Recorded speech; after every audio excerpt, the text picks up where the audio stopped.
Hello friends, कैसे हैं आप लोग। आज हम लोग पढ़ेंगे MAHN यानी master of arts in Hindu studies, जिसमें आज पढ़ेंगे MHN 004 के खंड 3 में इकाई 3 पदार्थ की अवधारणा एवं प्रकार, जिसमें आज हम आपके लिए लेकर आए हैं द्रव्य यानी सबस्टांस। तो वीडियो स्टार्ट करने से पहले जो भी फ्रेंड्स हमारे चैनल पे नए आए हैं कृपया चैनल को सब्सक्राइब कर ले और बेल आइकन को प्रेस कर दे, ताकि जो भी लेटेस्ट वीडियो हमारे चैनल पे आए वो सबसे पहले आपको मिल सके। तो आइए ज्यादा टाइम को न लेते हुए चलते हैं अपने टॉपिक पर। पदार्थ की अवधारणा एवं प्रकार में द्रव्य यानी सब्सटेंस के बारे में पढ़ते हैं। तो आइए वीडियो को स्टार्ट करते हैं। द्रव्य पद या द्रव्य शब्द का अर्थ द्रव्य शब्द की उत्पत्ति गति अर्थ वाले ध्रुव धातु से होती है। ध्रुव धातु में यत प्रत्यय लगाने से द्रव्य बनता है, जिसका अर्थ गति होता है, जो ज्ञान गमन प्राप्ति के रूप में प्रयुक्त होता है। इसकी निरुक्ति निम्न से की गई है। जो सदैव परिणाम प्राप्त करते हैं या जिनसे परिणाम का ज्ञान होता है उसे द्रव्य कहा जाता है।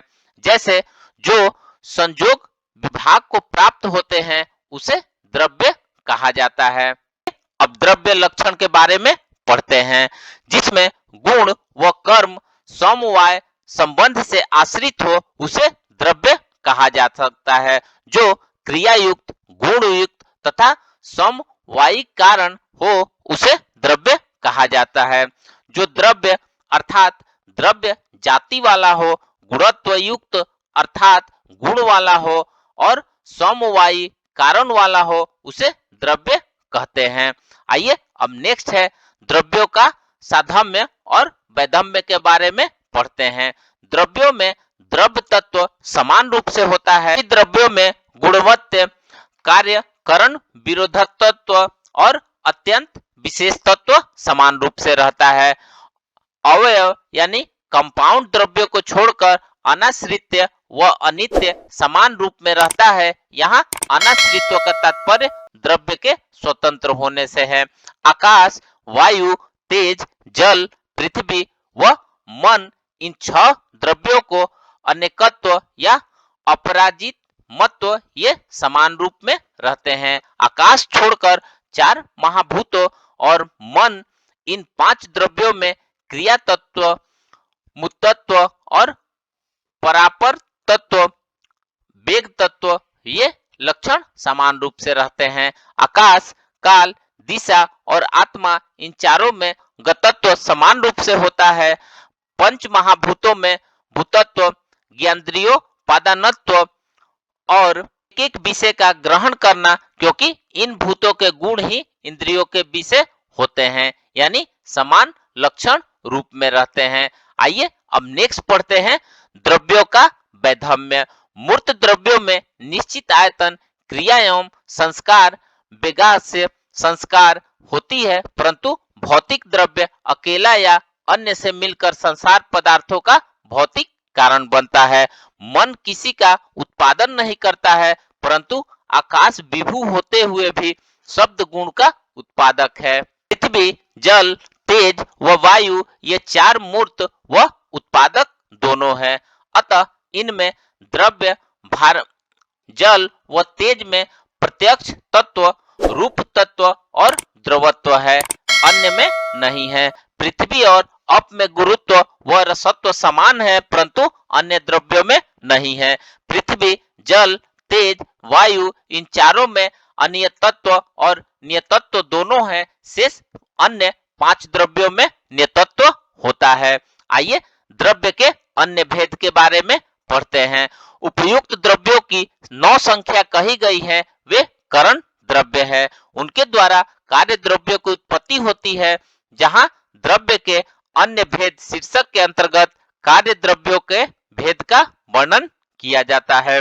संहिता में जहां इन 9 कारण द्रव्यों का उल्लेख किया गया है, वहां इसके बाद ही कार्य द्रव्यों के भेद का संकेत दिया गया है। आइए अब नेक्स्ट पढ़ते हैं चेतना चेतन भेद। और वेद में कारण द्रव्यों का उल्लेख करने के साथ ही कार्य द्रव्यों का भेद करते हुए सर्वप्रथम कार्य द्रव्यों के चेतना चेतन भेद का उल्लेख किया गया है।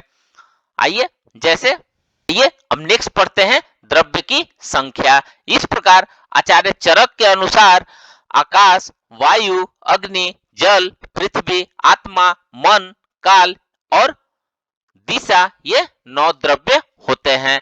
वैशेषिक दर्शन के अनुसार पृथ्वी, जल, अग्नि, वायु, आकाश, काल, दिशा, आत्मा व मन ये 9 द्रव्य हैं। इस प्रकार द्रव्य की संख्या 9 बतलाई गई है, परंतु आयुर्वेद में दर्शन के द्रव्य उल्लेख के क्रम में कुछ अंतर है।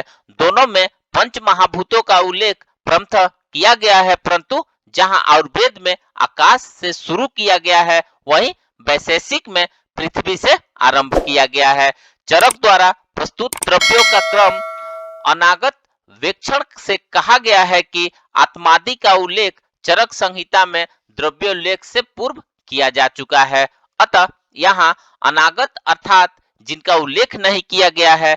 वैशेषिक दर्शनानुसार द्रव्य क्रम वैशेषिक दर्शन में द्रव्यों का क्रम आयुर्वेद से भिन्न है। यद्यपि वैशेषिक दर्शन में भी सर्वप्रथम 5 भूतों का उल्लेख किया गया है, परंतु उनका क्रम पृथ्वी, जल, तेज, वायु व आकाश है। इसके बाद काल, दिशा का तथा अंत में आत्मा व मन का उल्लेख किया गया है। वैशेषिक दर्शन में इन द्रव्यों का क्रम नित्यानित्य के आधार पर प्रस्तुत किया गया है। इन 9 द्रव्यों में पृथ्वी, जल, तेज व वायु ये 4 भूत जब कार्य रूप में अर्थात महाभूत रूप में होते हैं तो अनित्य होते हैं, क्योंकि कोई भी अन्य कारण से उत्पन्न द्रव्य नित्य नहीं होता है तथा ये 4 महाभूत परमाणु रूप में अर्थात कारण रूप में नित्य होते हैं। अतः प्रथम नित्य व अनित्य इन 4 भूतों का उल्लेख किया गया है। शेष 5 द्रव्य आकाश, काल, दिशा, आत्मा, मन नित्य होते हैं। आत्मा के भी 2 रूप माने जाते हैं, एक जीवात्मा जो जीवधारियों को धारण करता है तथा दूसरा परमात्मा जो सृष्टि का कारण है। पृथ्वी आदि महाभूतों की प्रकृति, जीवात्मा ये तीनों नित्य माने जाते हैं। यहाँ आकाश, काल, दिशा तथा मन इन चारों को भी नित्य कहा गया है। इसका तात्पर्य यह है कि आकाश आदि ये 4 चिरस्थायी अर्थात अन्य द्रव्यों की अपेक्षा बहुत दिनों तक या बहुत लंबे अंतराल तक अस्थायी होते हैं। अतः व्यवहारिक दृष्टि से इन्हें भी नित्य कहा गया है। कपितः विद्वान आकाश, काल, दिशा, मन इन 4 द्रव्यों को नित्य मानते हैं तथा आत्मा सहित इन 5 को व्यवहारिक दृष्टि से अनित्य कहकर नित्य मानते हैं और पृथ्वी आदि 4 स्थूल महाभूतों को अनित्य मानते हैं। तो फ्रेंड्स, इस प्रकार से आज हमने पदार्थ की अवधारणा एवं प्रकार में द्रव्य के बारे में पढ़ा। तो मिलते हैं एक नए वीडियो के साथ में, तब तक हमारे चैनल पे बने रहिए। धन्यवाद।